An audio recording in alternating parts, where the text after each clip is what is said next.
महाविद्यालय के सभी विद्यार्थियों का ऑनलाइन क्लासेज में स्वागत है। मैं विकास बढ़िया, सहायक आचार्य राजनीति विज्ञान, राजकीय महिला महाविद्यालय झुंझुनू। विद्यार्थियों, पिछले जो हमारे वीडियो थे उसमें हमने प्लेटो के आदर्श राज्य, प्लेटो का शिक्षा सिद्धांत, प्लेटो का साम्यवाद और प्लेटो के न्याय सिद्धांत के संबंध में डिस्कस किया था। उसी क्रम में आज के इस वीडियो में हम डिस्कस करने वाले हैं प्लेटो व फासीवाद और प्लेटो के उप आदर्श राज्य के संबंध में दो महत्वपूर्ण बिंदुओं पर आज के इस वीडियो में डिस्कस किया जाएगा। देखिए, प्लेटो और फासीवाद के संबंध में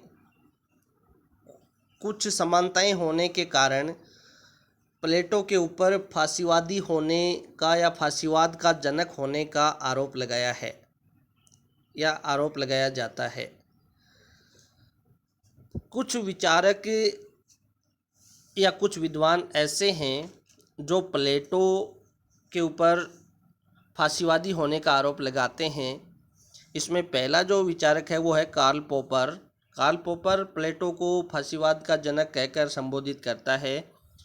उसी क्रम में क्रॉसमैन और रसेल ऐसे विद्वान हैं जो प्लेटो के ऊपर फासीवादी होने का आरोप लगाते हैं। अब हम उन बिंदुओं पर डिस्कस करने वाले हैं जो प्लेटो और फासीवाद दोनों में समान रूप से पाए जाते हैं कि किन समानताओं के आधार पर प्लेटो के ऊपर फासीवादी होने का आरोप लगाया जाता है या कौन से ऐसे समान तत्व हैं जो फासीवाद में भी हैं और प्लेटो की जो विचारधारा है उसमें भी हमारे को देखने को मिलते हैं। तो सबसे पहला जो समान तत्व है दोनों में वो ये है कि ये दोनों ही यानी प्लेटो और फासीवाद दोनों ही राज्य को साध्य मानते हैं और व्यक्ति को साधन मानते हैं। तो पहला जो समान तत्व है वो तो ये हुआ साध्य और साधन के संबंध में समानता। दोनों ही राज्य को तो क्या मानते हैं, साध्य मानते हैं और दोनों ही राज्य को साधन मानते हैं। दूसरी जो सबसे महत्वपूर्ण जो बात है वो ये है कि ये दोनों ही एक नेता की अधिनायकशाही में विश्वास करते हैं। एक नेता की अधिनायकशाही में विश्वास करते हैं। इसका अर्थ क्या हुआ? इसका अर्थ ये है कि मुसोलिनी जो है या जो फासीवादी विचारधारा है वो फासिस्ट नेता में विश्वास करती है और प्लेटो है वो दार्शनिक शासक में विश्वास करते हैं और दोनों ही अपने नेता को या शासक को असीमित शक्तियां सौंपने के पक्ष में हैं। तो दूसरी जो सबसे महत्वपूर्ण समानता ये है कि दोनों ही नेता की अधिनायकशाही में विश्वास करते हैं। तीसरी जो सबसे महत्वपूर्ण समानता जो है वो ये है कि दोनों ही लोकतंत्र के पूर्णतया विरोधी हैं। प्लेटो है वो भी लोकतंत्र का विरोधी था क्योंकि उसके गुरु सुकरात को विष पान करना पड़ा प्रजातंत्र में, तो इस घटना से उसका प्रजातंत्र से मोह उठ गया। इसी क्रम में जो फासीवाद जो है वो भी लोकतंत्र की पूर्णतया विरोधी विचारधारा है। अगला जो समान तत्व है दोनों में वो ये है कि दोनों ही राज्य के हित को प्रमुखता प्रदान करते हैं और दोनों का ही ये मानना है कि राज्य के हितों पर व्यक्ति के हितों का बलिदान किया जा सकता है। तो दोनों ही राज्य को सर्वोच्चता प्रदान करते हैं। अगला जो समान तत्व है दोनों में वो ये है कि दोनों ही राज्य द्वारा नियंत्रित शिक्षा का समर्थन करते हैं। प्लेटो का जो शिक्षा सिद्धांत है या जो शिक्षा योजना प्लेटो ने जो प्रस्तुत की है उसमें भी प्लेटो ये कहता है कि शिक्षा जो है उसके ऊपर राज्य का पूर्ण नियंत्रण होगा और राज्य के नियंत्रण में नागरिकों को शिक्षा प्रदान की जाएगी। उसी प्रकार जो फासीवादी विचारधारा है वो भी राज्य द्वारा जो नियंत्रित जो शिक्षा प्रणाली है वो उसका समर्थन करते हैं।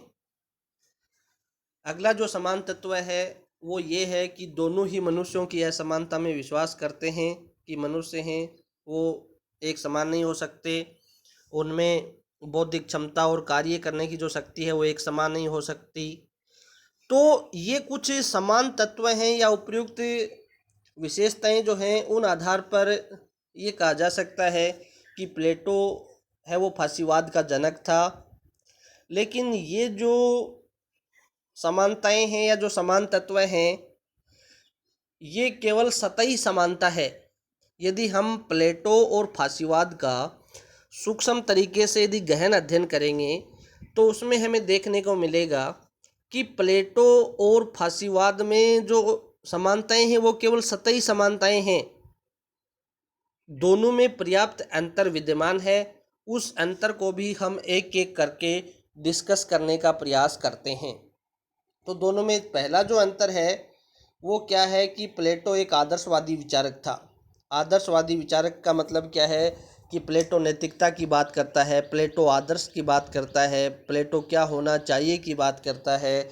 इसके विपरीत जो फासीवादी विचारधारा है वो एक प्रकार की यथार्थवादी विचारधारा है। ये इसमें नैतिकता को कोई स्थान प्रदान नहीं किया गया, ये आदर्शों की बात नहीं करती, ये क्या होना चाहिए की बात नहीं करती, ये क्या होना चाहिए के स्थान पर क्या है की बात करती है। तो कहने का मतलब ये है कि जो पहला अंतर है वो ये है कि प्लेटो जो है वो एक आदर्शवादी विचारक हैं और फासीवादी जो हैं वो एक यथार्थवादी विचारधारा है। दूसरा जो सबसे महत्वपूर्ण जो अंतर है वो ये है कि प्लेटो का जो दर्शन है वो संयम पर आधारित है। प्लेटो का जो दर्शन है वो संयम पर आधारित है। इसके विपरीत जो फासीवादी जो विचारधारा है वो पूर्णतया दमन पर आधारित है। तो ये दूसरा अंतर था प्लेटो और फासीवाद में। तीसरा जो सबसे महत्वपूर्ण जो अंतर है वो ये है कि प्लेटो जो है वो पूर्णतया नैतिकता में विश्वास करता है। इसके विपरीत जो फासीवादी जो विचारधारा है उसमें नैतिकता को कोई स्थान प्रदान नहीं किया गया। अगला जो अंतर है उसमें हम देखते हैं कि प्लेटो शांति में विश्वास करने वाला व्यक्ति था या विद्वान है, जबकि फासीवादी जो हैं वो युद्ध और हिंसा का समर्थन करते हैं और उनका मानना है कि मनुष्य के जीवन में युद्ध का वही स्थान है, पुरुष के जीवन में युद्ध का वही स्थान है जो स्त्री के जीवन में मातृत्व का है।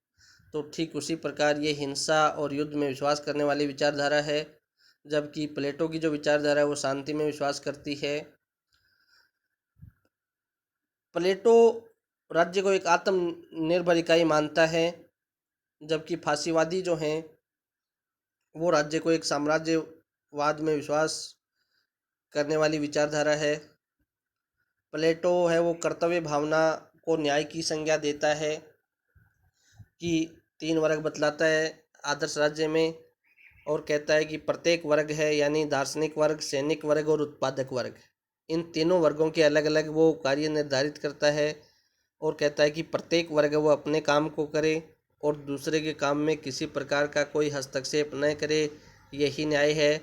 ठीक इसके विपरीत जो फासीवादी हैं वो ये मानते हैं कि शक्तिशाली का जो हित साधन है वो ही न्याय है।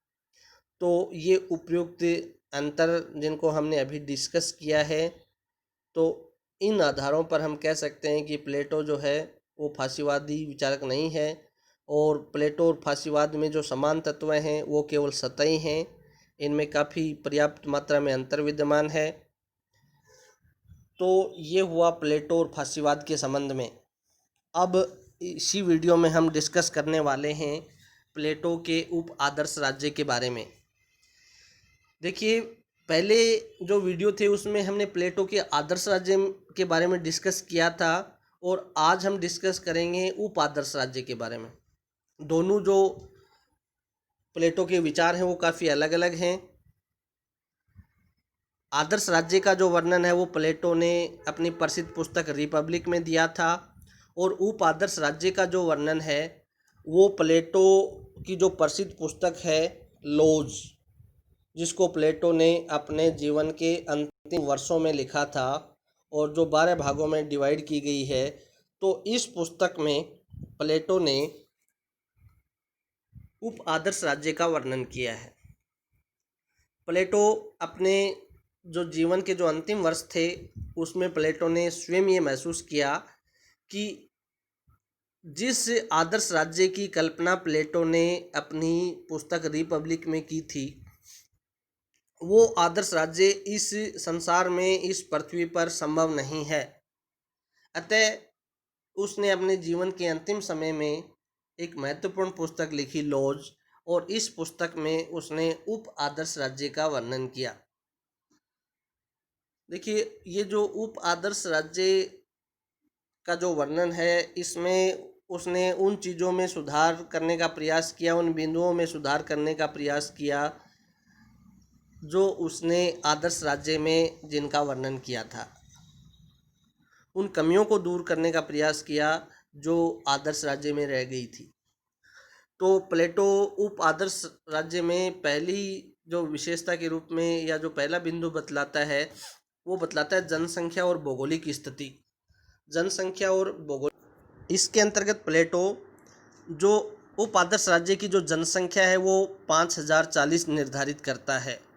प्लेटो का मानना है कि उप आदर्श राज्य में जनसंख्या है वो न तो कम होनी चाहिए और न अधिक होनी चाहिए। इतनी भी नहीं हो कि उनके लिए रोटी या भोजन की समुचित व्यवस्था नहीं की जा सके, और इतनी कम भी नहीं होगी देश पर यदि मान लीजिए कोई आक्रमण करता है तो वो देश अपने जनसंख्या के अभाव में या सैनिकों के अभाव में अपने राज्य की रक्षा ही करने में समर्थ न हो सके। तो इसलिए प्लेटो उप आदर्श राज्य में जो जनसंख्या निर्धारित करता है वो उसने 5040 बतलाई है, और इसके लिए वो एक प्रकार से एक सूत्र प्रस्तुत करता है। उसमें प्लेटो कहता है कि 1 से 7 तक यदि हम, वो गुणात्मक तरीके से बतलाता है कि 1 से 7 तक यदि हम गुणात्मक तरीके से इसको देखते हैं तो जो इसका जो योग आता है वो आएगा 5040। और ठीक उसी प्रकार यदि हम 7 गुणा 8 गुणा 9 गुणा 10 यदि हम गुणा करते हैं तो ये जो संख्या आएगी ये भी 5040 आएगी। तो इसका वो एक लॉजिक के रूप में वो देता है। तो दूसरा इसमें वो कहता है भौगोलिक स्थिति के बारे में। तो भौगोलिक स्थिति में वो हिदायत देता है राज्य को कि राज्य की सीमाएं हैं वो समुद्र से सटी हुई नहीं होनी चाहिए, क्योंकि यदि किसी राज्य की जो सीमाएं हैं वो समुद्र से यदि सटी हुई होंगी तो उसके लिए अलग से नौसेना की व्यवस्था करनी पड़ेगी, जिससे राज्य को अतिरिक्त व्यय है वो करना पड़ेगा। और इसके अलावा जो व्यापारी और जो दुश्मन हैं उनकी ललचाई और गिद्ध जैसी जो दृष्टि है वो भी राज्य पर सदैव रहेगी। तो ये था उप आदर्श राज्य का पहला बिंदु, जिसमें हमने जनसंख्या और भौगोलिक स्थिति के बारे में डिस्कस किया है। दूसरा जो बिंदु है प्लेटो के उप आदर्श राज्य का, उसमें वो शिक्षा और जो कानून है उसको उप आदर्श राज्य की आधारशिला मानता है। देखिए, आदर्श राज्य में हमने देखा था कि प्लेटो के आदर्श राज्य की वो आधारशिला किसको मानता था? शिक्षा और साम्यवाद को मानता था। इस उप आदर्श राज्य में प्लेटो जो है वो उप आदर्श राज्य की आधारशिला शिक्षा और कानून के शासन को मानता है। देखिए, प्लेटो ने उप आदर्श राज्य में दार्शनिक शासक को कोई स्थान प्रदान नहीं किया है, और यह कानून के शासन को अधिक महत्वपूर्ण मानता है। कानून के शासन का मतलब ये है कि कोई भी मान लीजिए यदि कोई किसी प्रकार का अपराध करता है या कोई गलत कार्य करता है तो उसको कानून है वो दंडित करे। इसमें आदर्श राज्य में वो केवल प्लेटो जो है वो दार्शनिक या जो सैनिक वर्ग था, जिसको हमें संयुक्त रूप से अभिभावक वर्ग या संरक्षक वर्ग के नाम से जानते हैं, तो उन दोनों वर्गों के लिए ही केवल शिक्षा की समुचित व्यवस्था की थी। उत्पादक वर्ग के लिए शिक्षा की समुचित व्यवस्था नहीं की थी। तो इस उप आदर्श राज्य में जो एक तीसरा बहुत बड़ा भाग है समाज का, उत्पादक वर्ग, उसके लिए भी वो समुचित शिक्षा की व्यवस्था करता है। तीसरी जो सबसे महत्वपूर्ण जो विशेषता है प्लेटो के उप आदर्श राज्य की, वो है संपत्ति और परिवार। देखिए, हम इसका थोड़ा सा साथ साथ में तुलनात्मक अध्ययन करते हैं प्लेटो के आदर्श राज्य का और उप आदर्श राज्य का। आदर्श राज्य में हमने पढ़ा था कि प्लेटो अपने आदर्श राज्य में न तो संपत्ति को कोई स्थान प्रदान नहीं करता है और न ही परिवार को कोई स्थान प्रदान करता है। तो इसके लिए उसने जो सिद्धांत दिया था वो दिया था साम्यवाद का सिद्धांत, कि जो शासक है वो पथभ्रष्ट नहीं हो, रास्ते से नहीं भटके। तो उसके लिए उसका न तो कोई निजी परिवार होगा, न उसकी निजी कही जाने वाली किसी भी प्रकार की कोई संपत्ति नहीं होगी। बाद में वो इस बात को महसूस करता है कि संपत्ति भी होनी चाहिए उप आदर्श राज्य में और परिवार भी होना चाहिए। तो प्लेटो ने उप आदर्श राज्य में नागरिकों के विकास के लिए व्यक्तिगत संपत्ति और परिवार को आवश्यक माना, और उप आदर्श राज्य में प्लेटो ने विवाह किए जाने का भी समर्थन किया। देखिए, पहले जो हमने आदर्श राज्य पढ़ा था उसमें प्लेटो विवाह जैसी कोई जो संस्था है या विवाह जैसा वो जो पवित्र बंधन है उसको कोई स्थान प्रदान नहीं करता। अब प्लेटो कहता है कि संपत्ति भी होगी, परिवार भी होगा, जो एक प्रकार से नागरिकों के विकास के लिए आवश्यक है, और विवाह किए जाने का भी वो समर्थन करता है। अगला जो महत्वपूर्ण बिंदु है वो है उप आदर्श राज्य का। देखिए, उप आदर्श राज्य में मिश्रित शासन का। तो ये जो मिश्रित शासन है इसमें प्लेटो है वो ये बतलाता है कि प्लेटो ने उप आदर्श राज्य में राजतंत्र, कुलीन तंत्र और प्रजातंत्र के मिश्रित शासन का समर्थन किया है। तो ये मिश्रित जो शासन है, राजतंत्र, कुलीन तंत्र और प्रजातंत्र, इसका वो समर्थन करता है अपने उप आदर्श राज्य में। अगला जो सबसे बिंदु है उप आदर्श राज्य का वो है शिक्षा व्यवस्था। तो अभी मैंने आपको बताया था कि प्लेटो का जो आदर्श राज्य था उसमें प्लेटो ने जो शिक्षा की व्यवस्था की थी वो केवल जो दार्शनिक वर्ग और जो सैनिक वर्ग था उसके लिए ही की थी, उत्पादक वर्ग के लिए नहीं की। तो अब प्लेटो ये मानता है कि शिक्षा का एक बहुत बड़ा भाग है ये समाज का एक बहुत बड़ा जो भाग है उत्पादक वर्ग, वो शिक्षा से वंचित हो जाएगा। तो इसके लिए वो ये कहता है कि जो शिक्षा है वो समाज के सभी वर्गों के लिए होनी चाहिए। तो उत्पादक वर्ग को भी शिक्षा प्रदान किए जाने का समर्थन करता है। अगला जो बिंदु है प्लेटो के उप आदर्श राज्य का वो है न्याय व्यवस्था का।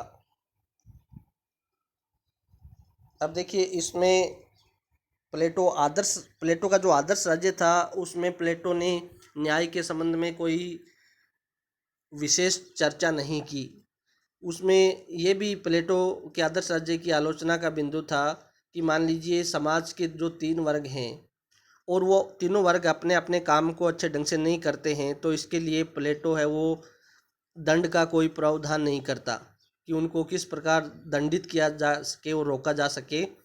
तो इसकी कोई वो समुचित व्यवस्था नहीं करता। तो आगे चलकर इस उप आदर्श राज्य में प्लेटो 4 प्रकार के न्यायालयों की व्यवस्था करता है: स्थायी न्यायालय, क्षेत्रीय न्यायालय, निर्वाचित न्यायालय, और चौथा साधारण सभा द्वारा न्यायिक कार्यों का संपादन करना।